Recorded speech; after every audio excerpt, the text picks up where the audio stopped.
Hello, friends. My name is Aslam Sheikh, your host for this evening. I'm a founder and CEO of Olive, our platform to promote the global perspective of education and career.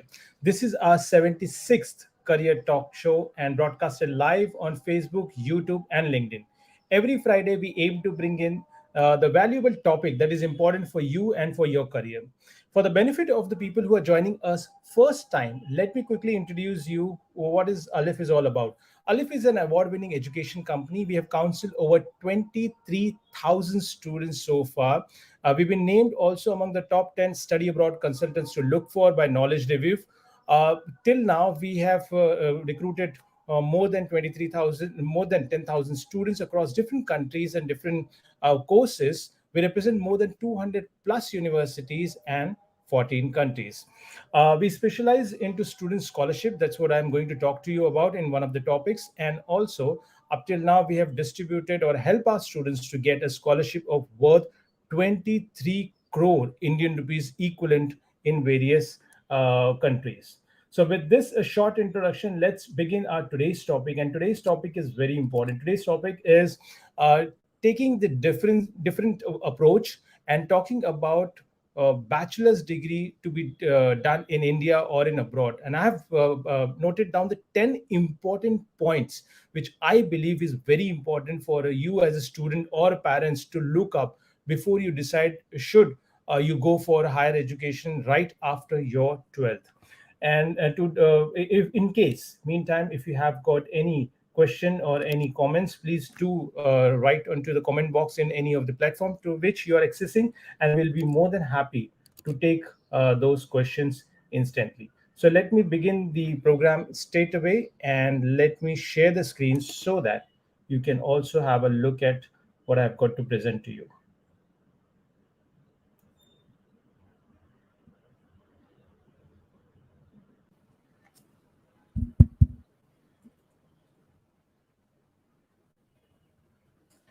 Okay. So here is the screen, and here is the first slide of the today's presentation. So should we look at going for bachelor's in abroad, and if we compare it with India, what are the top 10 points which you must consider before you take your final decisions? So let me introduce you. The very first thing is that most of the time parents are in two minds, because in today's date, I've been seeing for last 4 to 5 years, lot of students are insisting on going abroad for higher education thanks to the exposure which they are getting through their schools, through their school counselors, and the school activities to the outside world. Most of the universities are visiting to the schools, presenting themselves, and that's how students are getting inclination towards studying abroad right after 12th, as opposed to what used to happen in 10 years ago, where largely the students who are graduate who were going for the post graduation. So now, since we are talking about students getting more informed at the very early age of their 10th, 11th standards schooling, and they want to take up this option, parents are always in fix, because student insists and student try to influence the parents, and parents really do not have any clue, or they have got little knowledge which they must have gathered through their friends by reading some articles. And it's always, friends, very confusing to combine all this very open platform information and then make a decision. And that's the reason why we thought that why not to have a very clear discussion and then put forward a very strong 10 strong points which will help you as a parent to take a final call. So let's move on to the best way, rather than going to the open platform whereby you would get very confusing responses. Watch this show till the end. We are just going to have a 25 minutes straightforward show when we are going to discuss those 10 points, and I guarantee you that at the end of the program you will be very much relaxed, relieved, in case if you are considering sending your kids after 12th for the undergrads and bachelor programs.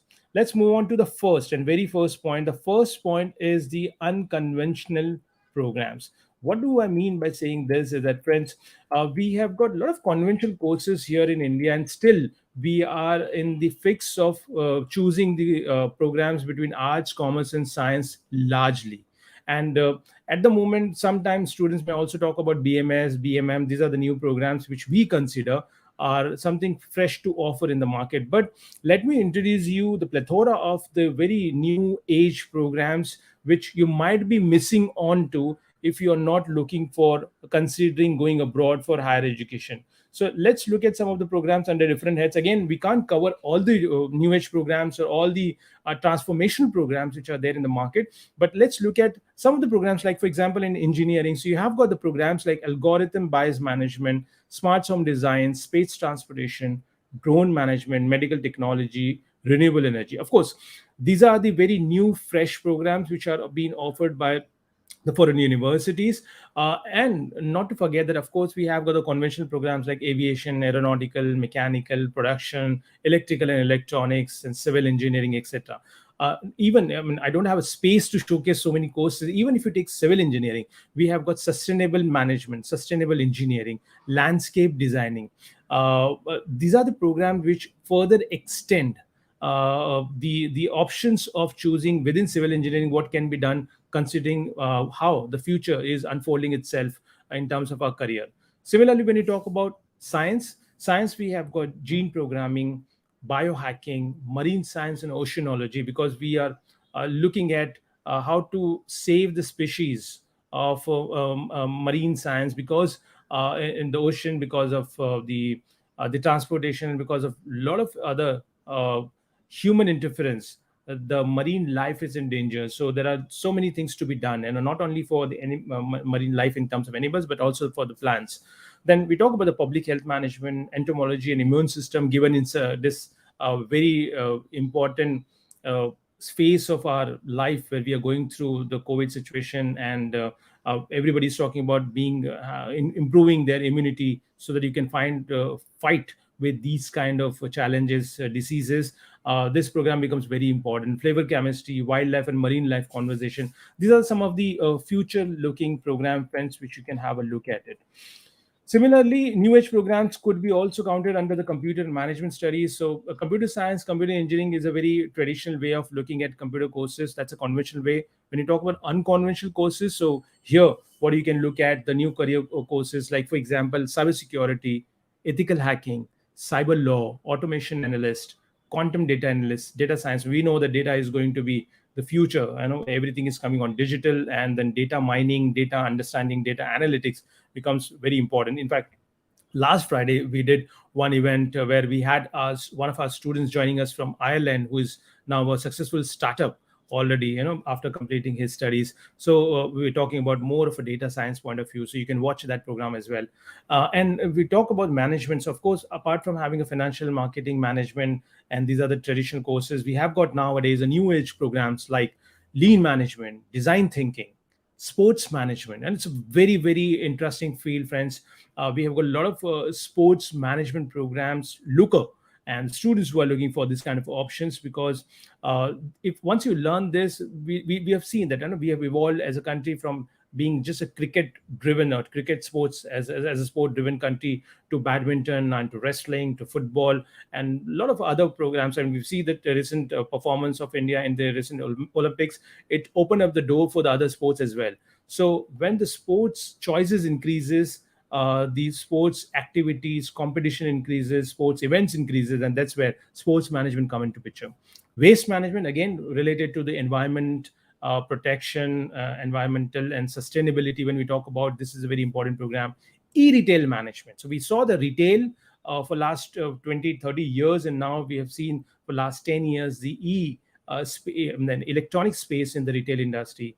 Luxury brand management is another very very important program which you want to look at, because India is going to be the next hub for the luxury brands, and which is already started happening. So this is other new age program you would want to have a look at, other than the conventional courses.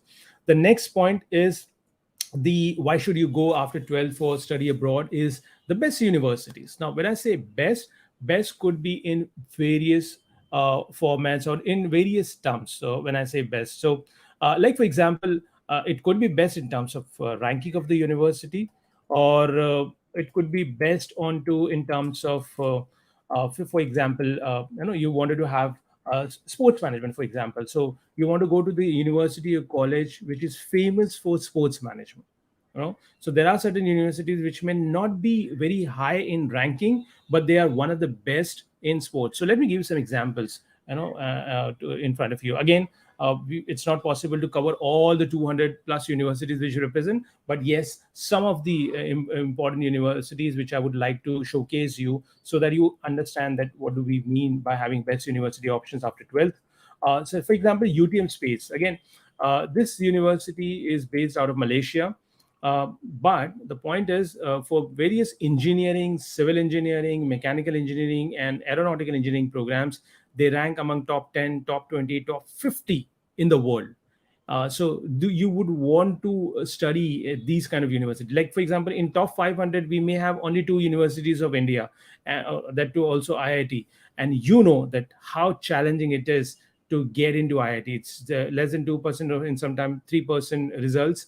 So you know that out of 100, only two or three students are going to get in India. But getting these top ranking university, which may be and definitely better than IIT ranked in the world, you can get easily into those universities. And I'll tell you in the next slide how it is easily possible. But let's look at some of the top ranking university. UMass, you know that the University of Massachusetts Boston, it's again a well renowned top ranking university of US, which is very famous for a lot of programs, engineering and IT and business.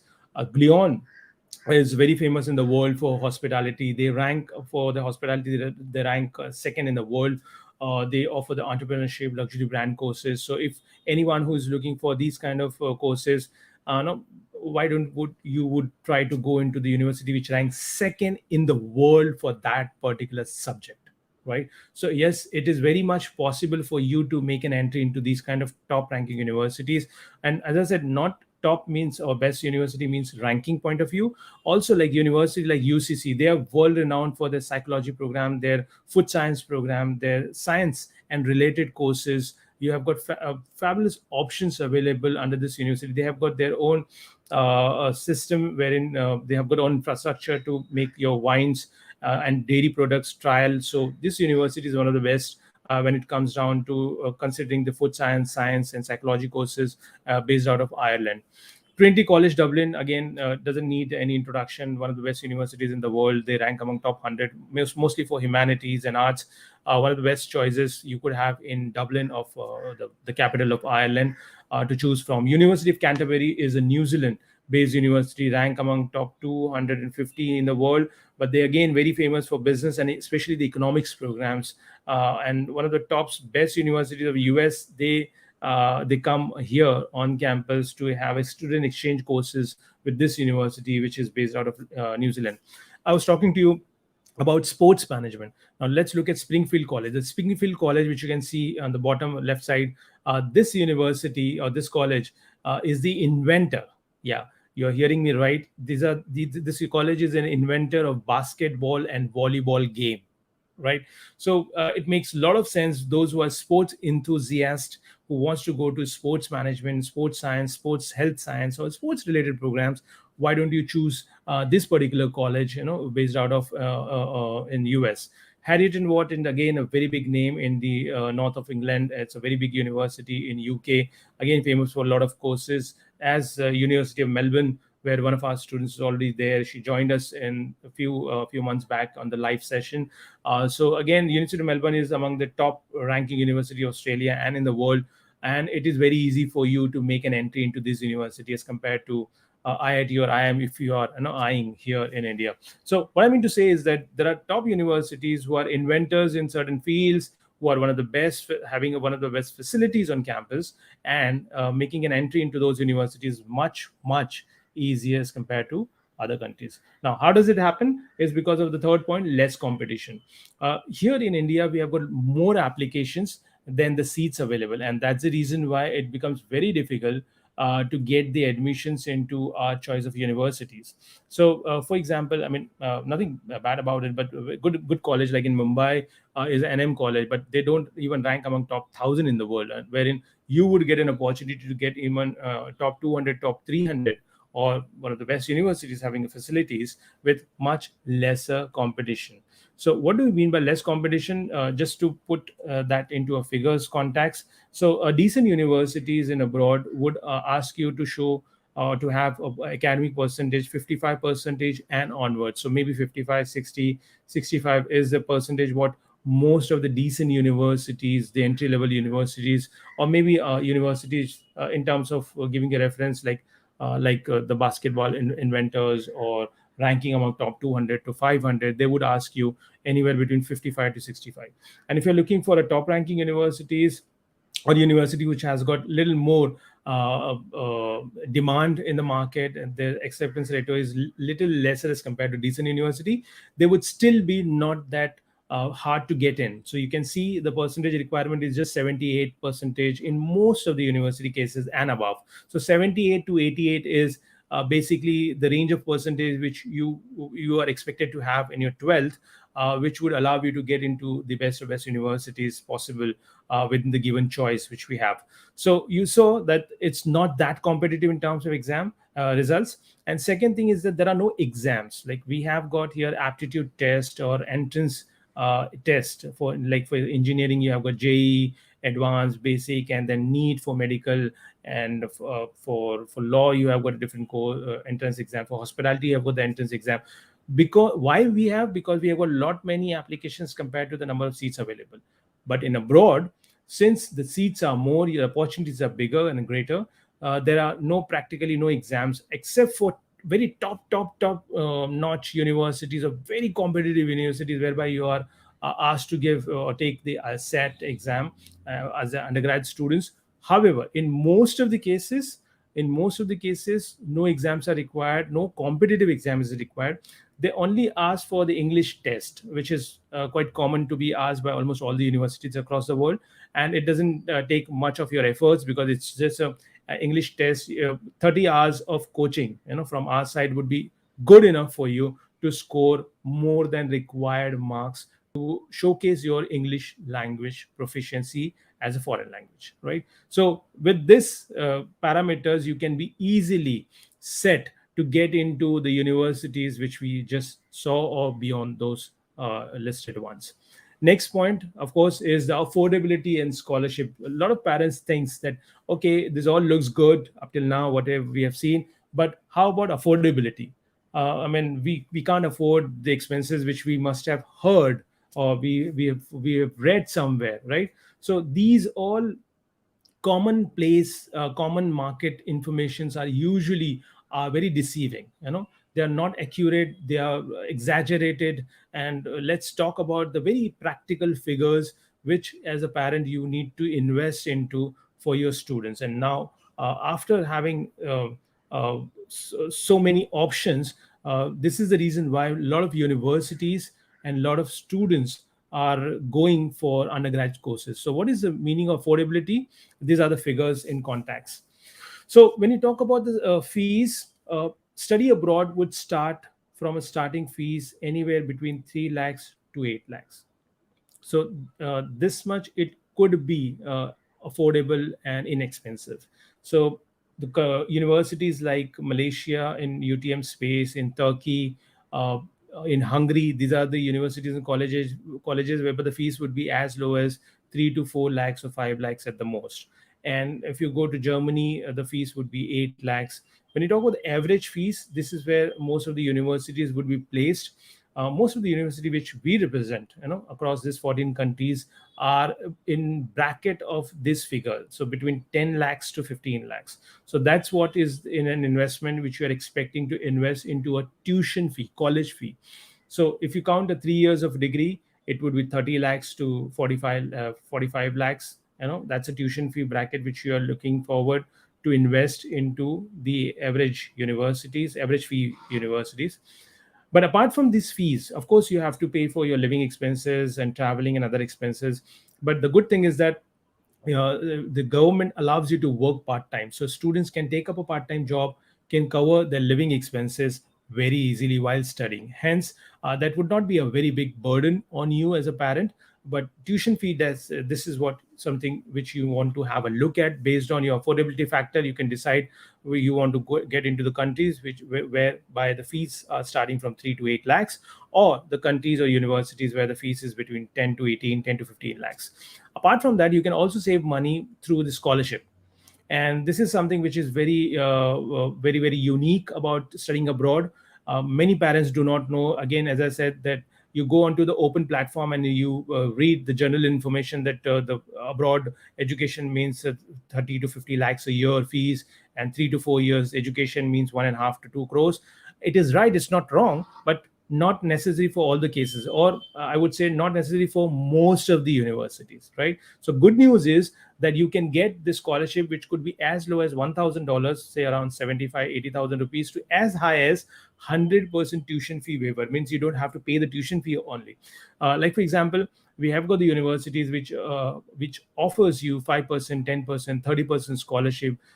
There are basis for the scholarship, like not necessarily very high marks. This could be one of the reasons, but not necessarily the main reason. They see the holistic approach. They take the holistic approach. They look at the students completely in terms of their extracurricular activities, their marks, their presentation. They may ask you to appear for an interview. There could be also very easy scholarship. When I say easy, it's like seasonal scholarship, or if you join a particular batch which start in, say, in January and in April and July, whereby the application are lesser, they would offer more scholarships so that they can have more students joining into that dry season. So that could also be an incentive for you to choose these kind of intakes starting points to start your studies, whereby you can get a lot of scholarship. We have got universities in US whereby you pay for just first 2 years. In US you have got 4 year bachelor, so you pay for first 2 years, and next 2 years is 100% scholarship. So you don't have to pay the third and fourth year for the tuitions. We have the universities which upfrontly offer you 30-35% scholarship if you apply 1 year in advance. So likewise, there are so many ways you can save onto your tuition fees. So this is how you can make study abroad more affordable. Next point is learning new culture. Of course, when you go abroad, you get exposed to the local culture, and it's not only about the local culture. Like for example, in India, we have got the different culture followed here in Maharashtra as compared to North India, as compared to South India, as compared to East India. Similar way, there are different cultures which are existing, or different varieties of culture which are existing in that country, which you would want to learn, because we are increasingly becoming a global village, a global world, whereby we are interacting on a day-to-day basis with foreigners, with different parts of the world people. uh, Many companies are coming and operating in India, so they would appreciate you having their countries or their continent at least exposure, before they could have a look at you to hire for the job. As a matter of fact, if you're looking for to expand your business tomorrow, and you want to get a business done in Africa, in Europe continent, or America, then the investor would appreciate that if you have got a living and studying and working experience from these continent, because this all talks a lot about your personality. So gone are the days whereby you say that, okay, I've got this many years of experience and percentage, and that's the reason why you should hire me or should invest into my business. No, nowadays people are looking at a lot of other soft sides of your personality, and this is where culture experience becomes very important. Next point is research opportunity. So those of you who want to really get serious about the education, who wants to work on to certain projects, they want to participate in any innovation, they want to participate in having an extensive research work on any particular given topic, then definitely again you want to go abroad for higher education, because India is not known for its research. We are good in production but not necessary invention, and this is where again there is a difference points whereby you would want to look at the countries like US, Germany, UK, Ireland, who are the who are having the invention labs onto the campus, who have got millions of funding coming in from the state department, from the federal department, from the central department to the university, especially given to do research in certain areas. And if you are looking forward to make your career in the research field, then definitely would want to go abroad for higher education. Next point is about the internship and practical experience. So yes, friends, abroad education is not all about education sitting in the classroom and having a very theoretical studies. There what happens is that, of course, you can get a lot of practical experience in terms of visiting the industries, industry participating with you in the co-curriculum, into the designing of a curriculum. The industry sits on the academic board of the university so that they can help the university to design the curriculum or to help the students to get closer to to the industry whilst they are studying. So it's not about you complete the education and get on to the industry connections. No, right from day one. In fact, some of the universities, during the orientation week, when you join the university, during the orientation week, they would invite the industries on campus for you to get exposed to understand what are their requirements and what are the expectations from you as a future employees or career and professionals. And that's how get well in advance the industry expectations very clear. So friends, this internship opportunities, almost all the good universities would offer you. They will call it in a different way. Like in Canada, they call it co-op program, which is nothing but internship based program. In UK, they may call it a work placement based program. So your program, they call it, if you go through the university, they will say it's a sandwich course. So sandwich course means it's sandwich, like sandwich, theory and practice included. So you study, you go into the industry, you come back. Like for example, you go to Switzerland. So every year, usually most of the universities would offer you 6 months of study and 6 months of internship. So you do this way, and then again you come back in the second year, 6 months study, 6 month internship. Again you come back third year, 6 months study, 6 month internship, and that's how you divide your entire year into two parts: study and industry training. So depending upon the country, university you're going, you would have 30% to 50% exposure to the industry whilst you are graduating. So that's a very important point. uh, Another very important point to look at for study abroad is study abroad in study abroad. So, what do I mean by saying this is that it's not only about going to one country and getting an exposure. In fact, a lot of countries nowadays offer this study abroad options whilst you study in that country. It means, say, for example, from India, you went to US to study. If you're study your 4 year bachelor course, in the second year or maybe in the third year, they would offer you one semester transfer options. So they may have a list of say 50 universities they have partnered with across the world, and then they will give you option that you can take that one semester or two semester in any of these partner university across the world. So you will have a chance to go to US, study your bachelor degree, but while studying a bachelor degree, 1 or 2 semesters you come to Europe to their partner university, study there. Maybe for one semester you go to some other part of the world, maybe South Asia, study that one semester there, and then go back to your original first university and complete your bachelor degree.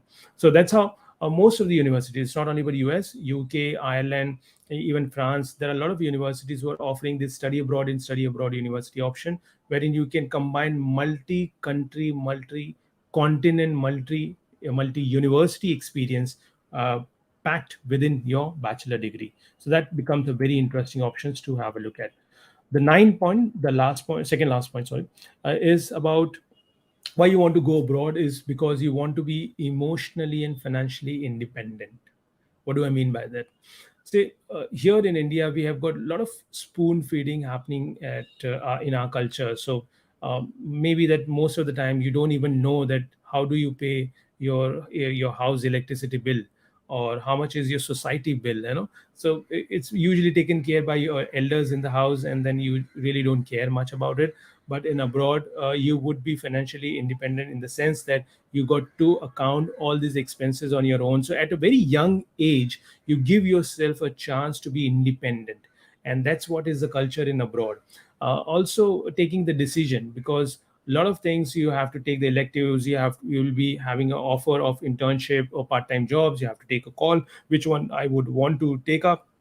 You would have option to choose student clubs. There are more than 100 clubs on average on a university. So you want to see that which activities you want to participate with. So all these activities would involve you to make a decision, and that allows you to be emotionally strong to take a call, because you don't necessarily being pampered by your parents, and they're not living with you, and you're living all alone. You become more emotionally stable. Even if you face some rejections, you know how to handle them over the period of time. So maybe what I mean to say is that a student who is getting mature at the age of 30, 35 here in India, in abroad we saw students at the age of 19, 20, while they're still graduating, they already become a very matured professional, matured personalities. That's the difference what even the parents have noticed many times. And they say when the kids come into on vacation in after 1 year study or 1.5 year study, they say, oh my god, he's washing his own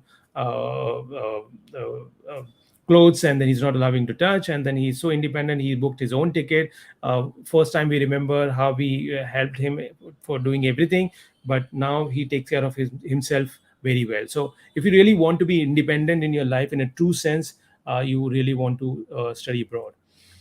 And the last point, a very very important point, that's the crux of the whole idea of going abroad, is being a part of a global community. Being a part of a global community gives you a chance to be a global professional and embark onto a global career.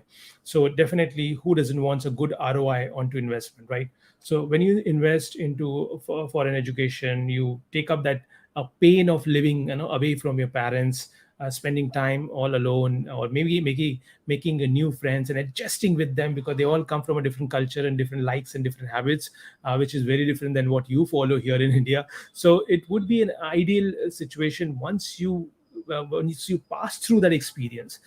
The kind of personality you become, the kind of connections you bring onto table is amazing, and that's going to be there for you and with you for the rest of your life. So I feel so proud when our students, when they come back to India and they say that, oh my god sir, I've got now at least 50 to 60 friends in 50 to 60 different countries. So I know if I have got anything to do in that country, who to call, who to connect with.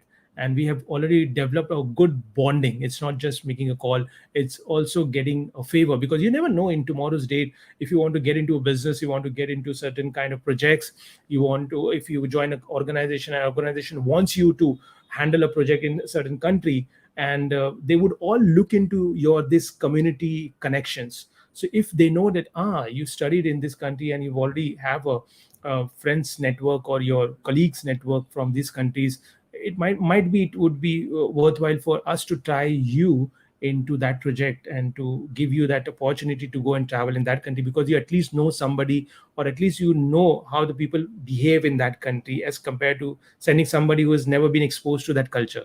So that international community really helps you to grow as a professional. And not to say that that helps you to get a better job opportunities. Let's put something in figure. For example, if you're looking for a global career, friends, you have got uh, the opportunities of earning salary onwards of 50 lakhs in most of the countries per annum. Even the smallest amount which you would expect on an average basis and a yearly salary would be around 25 lakhs onwards in a year. Even straight away you are a graduate, fresh graduate, and you don't have necessarily a professional full-time experience, just an internship experience, but still that could be the salary. So anywhere between 25 lakhs to 50 lakhs per annum onwards is something what you are looking as a ROI from your global career. And the community, which is very important for you, that is going to remain with you for the rest of your life. So these are the 10 points. So just to recap what we have seen. So unconventional programs, we have seen some of the new age careers, best universities in different terms, not only in terms of your ranking. Don't get caught into a ranking. There are some very good university and colleges which may not be highly ranked, but they are one of the best in that particular subject. Then we saw the less competition. It's very easy to get into the foreign universities compared to getting here in India. Affordability is not a big challenge, because the fees would anywhere between 3 to 8 lakhs to start with, and average fees in most of the university would be 10 to 15 lakhs a year. Let's talk about the tuitions and scholarship on top of that. If you are in the right time and right place to get that scholarship, you get to learn new culture. If you are really looking for doing a research, there's opportunities. Studies are more practical oriented, and you have an internship during the course. You can study in 2 3 different countries. You build up emotional intelligence for yourself, be by being alone on your own, and be financially independent to handle the finances, and of course develop the global community for a successful career. So this is a program which I wanted to present to you, that for the reason that what are the top 10 reasons why you should go abroad while study as compared to studying in India. For further information, these are the website and helpline number whereby you can have a look at it. So this is what I have to present you, friends. I hope that you've got a lot of important points out of today's session. But if you still have any further information looking for, or any query, please feel free to connect with us on our helpline number. That's 9987099890, or visit our website, as I mentioned, aleph.in. Our experienced counselor will be happy to assist you instantly. My name is Aslam Sheikh, founder and CEO of Aleph, signing off with a promise to come back again on next Friday, sharp at 5 p.m., with another interesting topic and with some amazingly talented speakers, enlightening you on a subject that matters to you the most. Until then, stay safe and stay excited.